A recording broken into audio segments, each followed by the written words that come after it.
اللہ تعالیٰ نے قرآن مجید فرقان حمید میں ارشاد فرمایا کہ لقد کان لکم فی رسول اللہ اسوۃ حسنہ، فرمایا بے شک تمہارے لیے رسول کریم علیہ السلام کی زندگی میں بہترین نمونہ ہے، بہترین نمونہ ہے تمہارے لیے حضور کی حیات نور میں۔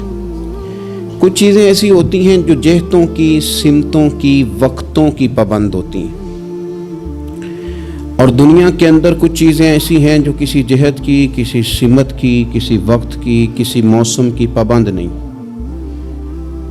ان میں سے دنیاوی لحاظ سے بھی کچھ چیزیں آپ کو میسر آئیں گی، لیکن کائنات میں جو چیز سب سے زیادہ عالمگیر ہے، سب سے زیادہ وسعت رکھنے والی ہے، سب سے زیادہ طاقت رکھنے والی ہے، وہ چیز ہے رسول اللہ کی سیرت مبارکہ۔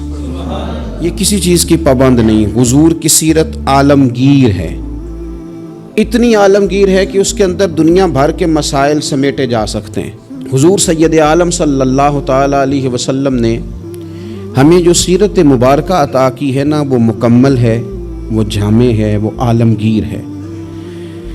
وہ کسی ایک ہستی کے یا ایک بڑی شخصیت کے اقوال نہیں ہیں، بلکہ جو حضور کی سیرت مبارکہ ہے نا، وہ امام الانبیاء کی سیرت مبارکہ ہے۔ تمام انبیاء کرام کے جو کمالات ہیں اللہ تعالیٰ نے نبی کریم علیہ السلام کے اندر جمع فرما دیے۔ حضور کی سیرت اس کی جامع ہے، اور اس کی جامع کیفیت میں وہ سیرت ہمارے پاس پوری طرح محفوظ ہے۔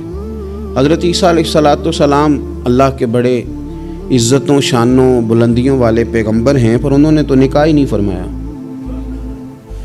تو جو آدمی چاہے گا کہ میں نے شادی کرنی ہے اور مجھے سیرت چاہیے، تو وہ کہاں سے لے گا؟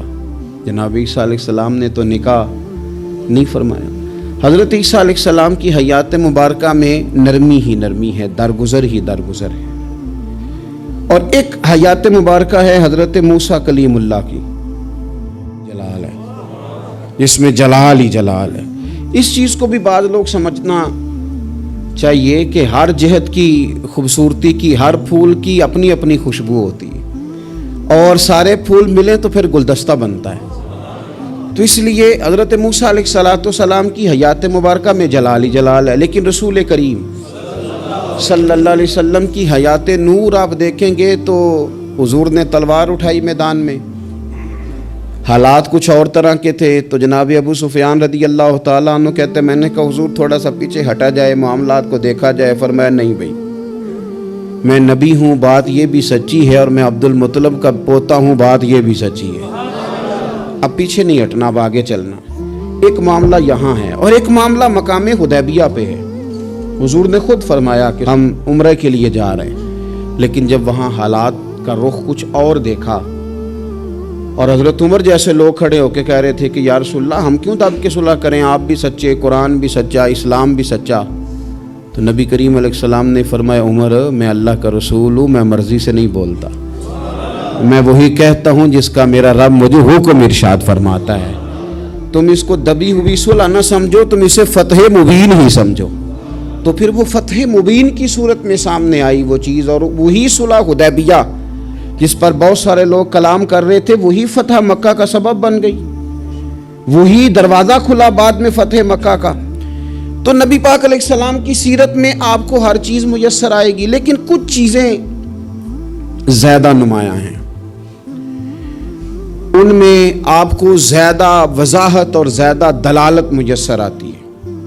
ان میں سے آپ دیکھیں حضور علیہ السلام مالک و مختار ہیں اللہ کے خزانوں کے باذن اللہ تعالی۔ حضور سید الانبیاء ہیں، سید الرسل ہیں، اللہ نے اپنے محبوب کو غیب کے خزانوں کی کنجیاں دی ہیں۔ سرور کائنات امام الانبیاء ہیں۔ حضور علیہ السلام کو اللہ تبارک و تعالی نے بے پناہ عظمتیں دیں، صبح قیامت لواء الحمد کا جھنڈا اللہ دے گا۔ لیکن میرے بھائی، سب سے پہلے بلا حضور کی کون سی صفت دنیا کے سامنے آئی؟ سب سے پہلے جس نام سے لوگوں نے نبی پاک کو جانا، وہ کہ حضور کا صادق اور امین ہونا، کہ حضور سچے بڑے ہیں۔ نبی پاک صلی اللہ علیہ وسلم، ان کی زبان نور سے کبھی کوئی کلمہ ایسا جو خلاف واقعہ ہو نکلا، حضور سچے ہیں، حضور سچے ہیں، نبی پاک نے جو کہہ دیا سو کہہ دیا، حضور اپنے وعدوں کے ہیں، رسول پاک بات کے یہ سب سے پہلے صادق اور امین ہونا نبی پاک کا، میرے نبی پاک صلی اللہ تعالی علیہ وآلہ وسلم کی صداقت کا، حضور علیہ الصلوۃ والسلام کی زبان کی صفائی کا یہ عالم تھا کہ جب مسلمان نجاشی بادشاہ کے پاس پہنچ گئے، پہلی ہجرت جو ہجرت حبشہ کے نام سے موسوم ہے وہ ہجرت ہوئی، حضور سید عالم صلی اللہ علیہ وسلم کے غلام وہاں پہنچے تو انہوں نے وہاں شکایات بھیجی، اور جب شکایات وہاں پہنچ گئیں تو نجاشی جو تھا وہ کہتا میں جذباتی فیصلے نہیں کرتا، میں ایسے ہی تم آ گئے ہو، تم نے شکایت کر دیا ہے کہ مسلمانوں فتنہ فساد معاذ اللہ پھیلا کے تمہارے پاس آ گئے، میں پہلے تحقیق کروں گا بات کیا۔ اس نے آن کر کے معلومات کی، کہنے لگا کوئی بندہ تلاش کرو، کوئی عرب کا بڑا آدمی وزادار سردار بندہ یہاں تمہیں نظر آئے تو وہ بندہ ذرا لے کے آؤ، اس سے میں نے کلام کرنا ہے، کوئی وزادار آدمی۔ ابو سفیان ابھی مسلمان نہیں ہوئے تھے، حضور کے چچا وہ ان دنوں حبشہ گئے ہوئے تھے تجارت کی غرض سے، لوگ انہیں پکڑ کے نجاشی کے پاس لے آئے تو نجاشی نے سوالات کیے بہت سارے۔ دو چیزیں ہوتی ہیں، ایک بندہ جب کسی کی حمایت میں ہوتا ہے تو پھر بھی سوچ سمجھ سے عاری ہوتا ہے، کیوں؟ اس لیے کہ نبی پاک صلی اللہ علیہ وسلم نے فرمایا محبت آدمی کو اندھا بہرا گونگا کر دیتی ہے، اس وقت بھی وہ عاری ہوتا ہے، اور جب کسی کی مخالفت میں ہوتا ہے تو اس وقت بھی سوچ سمجھ سے عاری ہوتا ہے، اس وقت بھی اسے صحیح بات بھی غلط محسوس ہو رہی ہوتی۔ اب یہ مخالفت میں تھے تو کہتے ہیں حضور سید عالم علیہ السلام کے بارے میں جب سوالات پوچھے گئے، سوالات کیے گئے، اور ابو سفیان کہتے ہیں میں چونکہ مخالف تھا تو میں نے اسی انداز میں ایک کہانی رٹی رٹائی انہوں نے یاد کی ہوئی تھی، وہ رٹی رٹائی کہانی ہر جگہ یہ سنایا کرتے تھے، دیکھو جی جس پہ ہمارا ابا تھا، جس مذہب پہ، اس کو وہ کہتے ہیں گمراہ تھا، وہ جی ہمارے دادا کو کہتے ہیں وہ گمراہ تھا، وہ جی ہمارے نانا کو کہتے ہیں بت پرست تھا تو گمراہ تھا، وہ جی انہوں نے ایک بھائی مسلمان کر لیا ہے، دوسرا کافر ہے، گھروں میں لڑائی پیدا کر دی، یہ رٹی رٹائی کہانیاں۔ پھر وہ کہتے تھے دیکھو جی معاذ اللہ جادوگر ہے، کچھ پڑھ کے پھونکتے ہیں، وہ جی شاعر ہیں، بات ایسی سناتے ہیں کہ اپنے قبضے میں لے لیتے ہیں، یہ ساری کہانی انہوں نے یاد کی تھی۔ ابو سفیان کہتے ہیں میں نے وہاں ساری سنائی۔ اب نجاشی نے بھی سوالات پوچھے، کہنے لگے ان کے ماننے والے امیر ہیں کہ غریب ہیں؟ میں نے کہا ماڑے ماڑے لوگ۔ کہنے لگے نبیوں پر پہلے ایمان ہی غریب لوگ لایا کرتے ہیں۔ کہنے لگے اس نے بڑے سوالات کیے، بڑے میں نے جواب دیے، آخر میں اس نے ایک سوال پوچھا۔ ابو سفیان کہتے ہیں میں باہر سے نہیں گیا تھا، میں چچا تھا، مجھ سے پوچھا، کہنے لگے کیا کبھی اس محبوب نے جھوٹ بھی بولا ہے؟ کیا کبھی جھوٹ بھی بولا ہے؟ کبھی؟ تو ابو سفیان کہتے ہیں کہ ایک منٹ کے لیے چونکہ مخالف تھا، میرے دل میں خیال آیا کہہ نہ دوں بولا ہے معاذ اللہ، نقل کفر نہ باشد۔ کہتے ہیں پھر میں نے سوچا کہ ایک تو یہ عرب کی وزاداری کے خلاف ہے کہ میں غلط بات کروں، اور دوسرا یہ کہ میں انہیں جادوگر کہوں تو شاید کوئی اس پر سوچے، شاعر کہوں تو شاید کوئی توجہ کرے، پر مدینے والے محبوب نے جھوٹ بولا ہے یہ تو مانے گا ہی کوئی نہیں، یہ کیسے ہو سکتا ہے؟ یہ تو صادق اور امین ہونا تو ان کا آفتاب سے زیادہ روشن، کون اس بات کو تسلیم کرے گا؟ کون مانے گا؟ کوئی نہیں مانے گا۔ اللہ اکبر، کون تسلیم کرے گا؟ ابو سفیان کہتے اس نے پھر پوچھا بتاتے کیوں نہیں، چپ کیوں کر گئے ہو، کیا کبھی انہوں نے جھوٹ بھی بولا ہے؟ اللہ اکبر۔ تو ابو سفیان کہتے ہیں میں بول پڑا، میں نے کہا کہ وہ میرے بھتیجے ہیں، میں نے انہیں ماں کی گود میں بھی دیکھا، دادا کے کندھوں پہ بھی دیکھا، چچا کے گھر میں بھی دیکھا، ختیجہ کا دولہا بنے بھی دیکھا، میں نے اس حبیب کو جگہ جگہ دیکھا، اور میری آنکھوں کے سامنے ان کی کان پٹیوں پہ مقدس سفید بال آئے، میں نے بڑا کچھ دیکھا، پر میں نے اس حبیب کو کبھی جھوٹ بولتے نہیں دیکھا، کبھی یہ لفظ زبان سے نکلے ہی نہیں، کبھی یہ بات کہی نہیں، کبھی جھوٹ بولا ہی نہیں، سوال ہی نہیں پیدا ہوتا۔ تو کہتے سناٹا چھا گیا میری بات پر مجمع میں، نجاشی نے کندھے کے اوپر رومال رکھا، اٹھ دیا۔ میں نے کہا بادشاہ رزلٹ تو ہی ناؤسکار، تو نے سوال پوچھا میں نے جواب دیا، اب جا رہا ہے؟ کہنے لگا رزلٹ کیا دینا ہے، رزلٹ تو نکل آیا ہے، جس نے کبھی بندوں سے جھوٹ نہیں بولا وہ یہ جھوٹ کیوں بولے گا کہ میں اللہ کا رسول بن کے آیا؟ یہ والا جھوٹ کیوں؟ اسیر دشمن کی چاہ میں بھی، مخالفوں کی نگاہ میں بھی وہ امین ہے، صادق ہے، معتبر ہے، میرا پیغمبر عظیم تر ہے، میرا پیغمبر میرا پیغمبر عظیم تر ہے، میرا پیغمبر عظیم تر ہے۔ لگے جو مزدور شاہ ایسا، نہ دھن نہ دولت سربراہ ایسا، دیکھو عرش نشین کا زمین پہ گھر ہے، میرا پیغمبر عظیم تر ہے۔ عرش نشین کا زمین پہ گھر ہے، میرا پیغمبر عظیم تر ہے۔ میرے عزیز، رسول پاک علیہ السلام کا سچا ہونا، دیانتدار ہونا، یعنی مخالف بھی جس بات کو کہے کہ ہاں یہ بات ٹھیک ہے، کہ ان کی زبان سے کبھی بات غلط ہو گئی، جھوٹ، اور دنیا کے سامنے جھوٹ، اور قومی معاملات میں جھوٹ، اور جتنا دل کرے کھل کے جھوٹ، یہ رویے جب قوموں کے ہو جائیں، میرے عزیز، ایک حضور سید عالم صلی اللہ علیہ وسلم کی صداقتیں، اور پھر میں ایک مقام پہ پہلے بھی میں نے عرض کیا تھا، پھر کہتا ہوں، حضور سید عالم صلی اللہ تعالیٰ علیہ وسلم نے فرمایا تھا یہ جو جھوٹ ہوتا ہے یہ شک پیدا کرتا ہے، اور یہ سچ جو ہوتا ہے یہ اطمینان پیدا کرتا ہے۔ آپ زندگی میں تھوڑے وعدے کر لیں، تھوڑی باتیں کر لیں، پر جتنی کریں، میں عوام سے بھی کہتا ہوں، بیوی نہیں اعتبار کر رہی ہوتی، وہ کہتے ہیں تو جھوٹ ہی بڑے بولتا ہے۔ ایک دوست مجھ سے کہنے لگے کہ آپ اماں سے کہہ دیں کہ میں اس دفعہ عمرے پہ ضرور بھیجوں گا، وہ آپ کی بات مان جائے گی۔ میں نے کہا اماں ابا کو راضی کرنے میں 7-8 منٹ لگ جاتے ہیں، پر اماں تو 1.5-2 منٹ میں راضی ہو جاتی، تو آپ کی اماں نہیں راضی ہو رہی۔ کہنے لگے پہلے کئی دفعہ کہہ چکا ہوں نا عمرے پہ بھیجوں گا، تو بھیج نہیں سکا، تو لہٰذا وہ اب کہتی ہے تو جھوٹ بولتا ہے، تو نے کوئی نہیں بھیجنا، تو فراڈ کرتا ہے۔ ہمارے ہاں مسئلہ مال و دولت کا نہیں، عدم اعتماد کا ہے، اور جب عدم اعتماد اس حد تک پہنچ جائے کہ مائیں بھی اعتبار کرنا چھوڑ جائیں، تو وہ قومیں کیا کردار ادا کریں گی، اور کیا وہ سوسائٹی میں خیر تقسیم کریں گی؟ تو سچی بات، نبی پاک علیہ السلام نے فرمایا بندہ جھوٹ بولتا ہے، اور اتنے جھوٹ بولتا ہے کہ وہ رب کی بارگاہ میں جھوٹا لکھ دیا جاتا ہے، اور پھر اس کے لیے جہنم کا فیصلہ ہو جاتا ہے۔ اور کچھ بندے سچ کی کوشش کرتے ہیں، اتنی کوشش کرتے ہیں کہ اللہ کی بارگاہ میں سچے لکھ دیے جاتے ہیں، اللہ کے حضور وہ سچے لکھ دیے جاتے ہیں، اور فرمایا یہ سچ ہی انہیں جنت میں لے جائے گا۔ دوسری بات جو حضور کی سیرت مبارکہ میں ہمیں بہت زیادہ نظر آتی ہے، وہ ہے عہد کی پابندی، وعدوں کی پابندی، جو کہہ لیا سو کہہ لیا۔ جب آپ کوئی عہد کر لیتے ہیں نا، معاہدہ کر لیتے ہیں، پہلے تو اس بات کو اچھی طرح سمجھ لیں کہ حضور نے ایک جملے میں ساری حقیقت بیان کر دی، فرمایا لا دین لمن لا عہد لہ، جو وعدے کا پابند نہیں اس کا کوئی دین ہی نہیں، بات ہی ختم کر دی۔ آگے تو آپ تب بڑھیں گے نا جب بنیاد ہی ہوگی، اور جب دین ہی کوئی نہیں، بنیاد ہی کوئی نہیں، تو پھر بات آگے کیسے بڑھے؟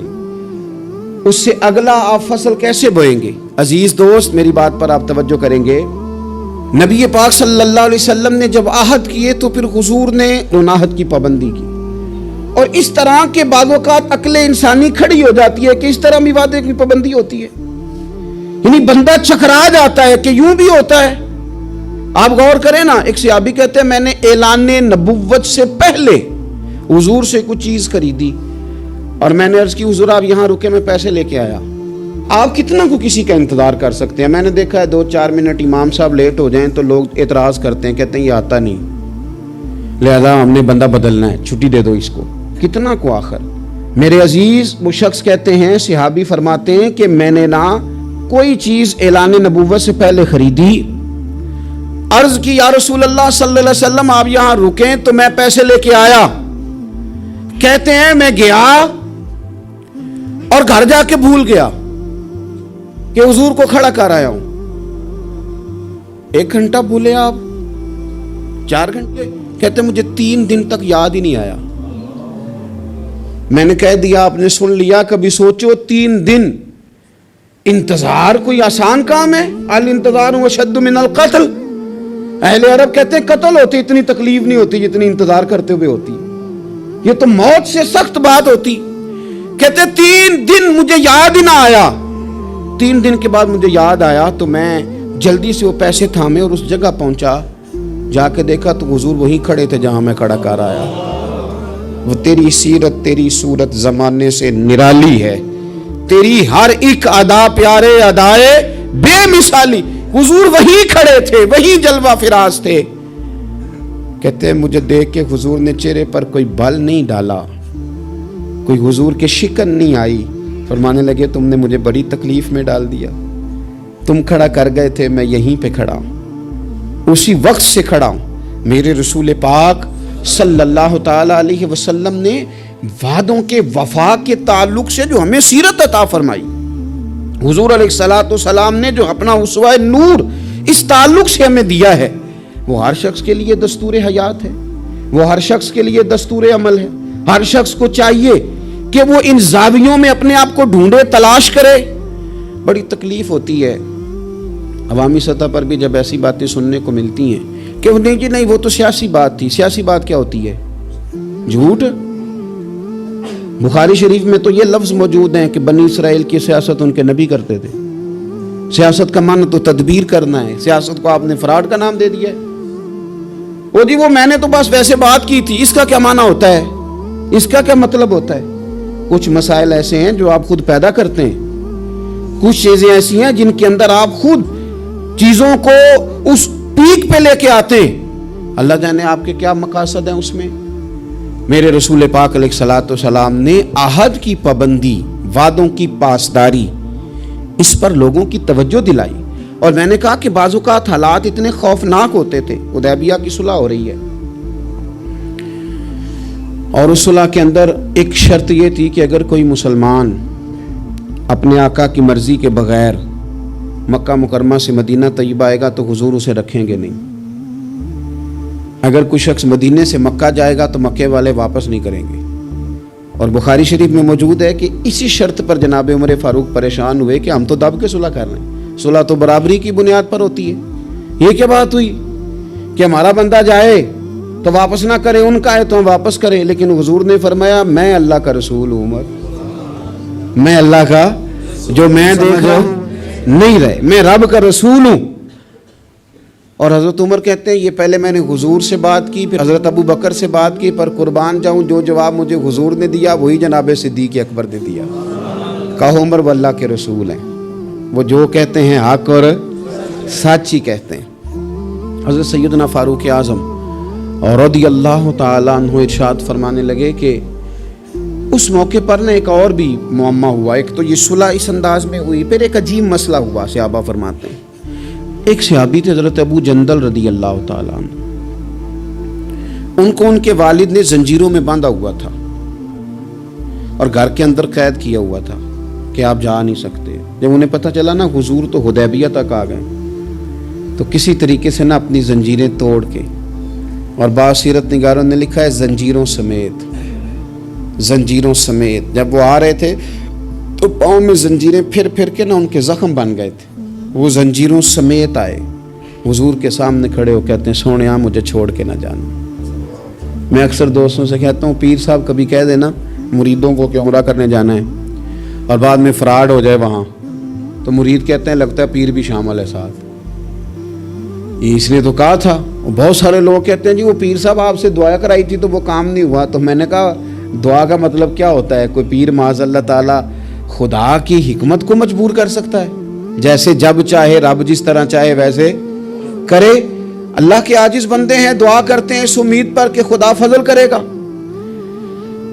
تو اب بڑی جلدی لوگ ڈگمگا جاتے ہیں کہ فلاں جگہ ایسا ہو گیا۔ حضور سید عالم صلی اللہ علیہ وسلم کی بارگاہ میں عرض کیا یا رسول اللہ صلی اللہ علیہ وسلم، حضور مجھے چھوڑ کے نہ جائیے گا، بڑا مارتا ہے میرا باپ۔ آپ ذرا کیفیت دیکھیں، حضور نے وعدہ کر لیا ہے کہ ہم لے کے نہیں جائیں گے، وہ آ گئے رو رہے ہیں، یا رسول اللہ چھوڑ کے نہ جائیے گا۔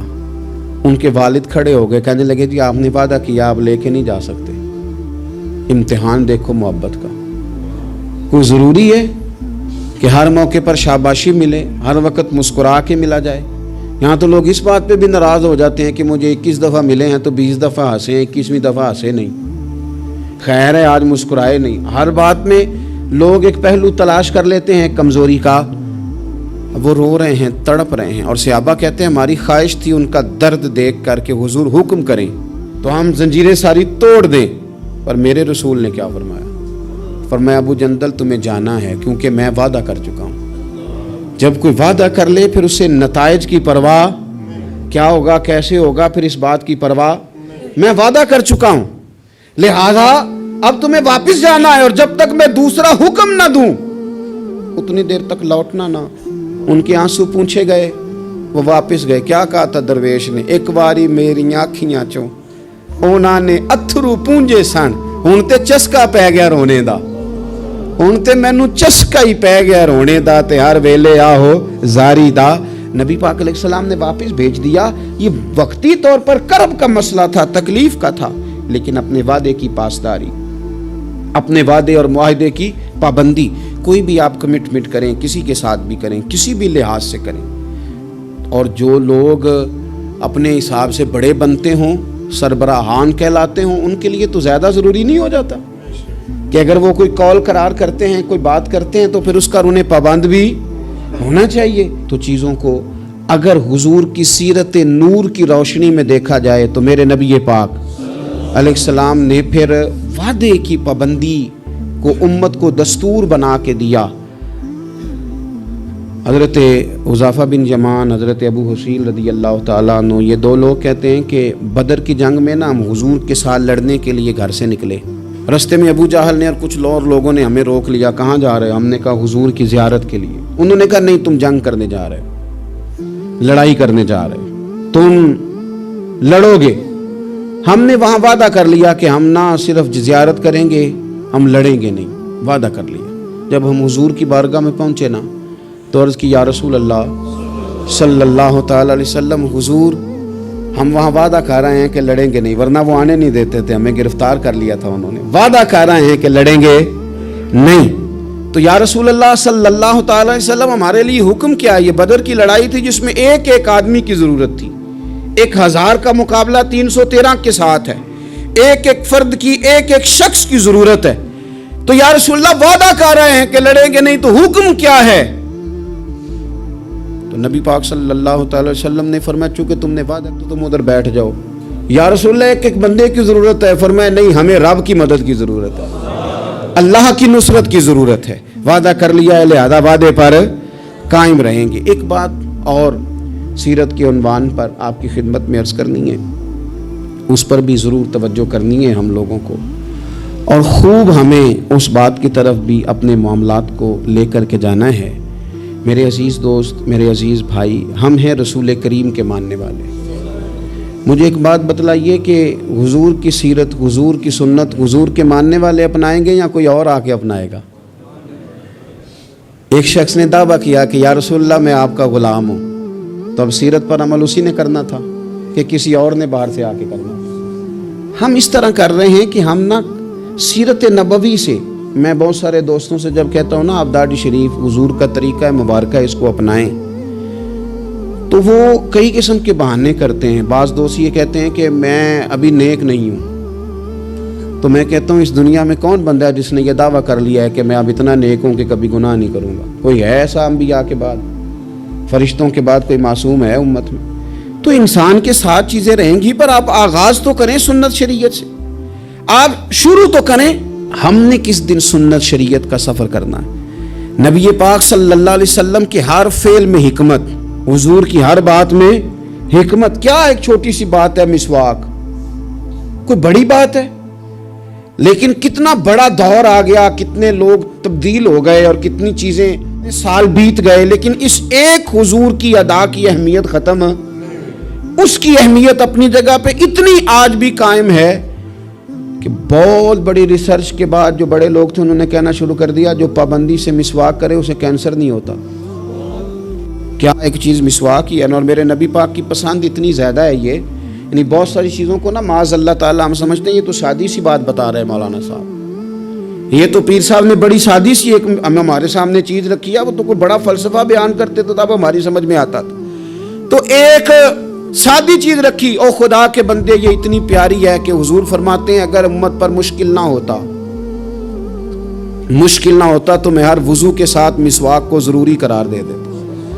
اس کے حسن کو آپ ملاحظہ کریں اس سنت کے کہ حضرت عائشہ صدیقہ رضی اللہ تعالی عنہ ارشاد فرماتی ہیں کہ وقت وصال, اور اس خاتون کی بھی عظمتیں دیکھیں, کہتی ہیں حضور نے وقت وصال میری گود میں سر رکھا ہوا, میری گود میں سر تھا نبی پاک کا, اور کہتے ہیں میرے بھائی سامنے سے گزرے تو وہ مسواک کر رہے تھے, ان کے ہاتھ میں مسواک تھی, تو حضور سید عالم صلی اللہ تعالی علیہ وسلم نے اس طرف رغبت فرمائی تو میں سمجھ گئی حضور مسواک کرنا چاہ رہے ہیں. یعنی آپ میری بات پر غور کریں کہ عین وقت وصال ظاہری رسول کریم صلی اللہ تعالی علیہ وسلم نے اس موقع پر بھی مسواک کی طرف رغبت فرمائی. فرمایا مجھے چاہیے.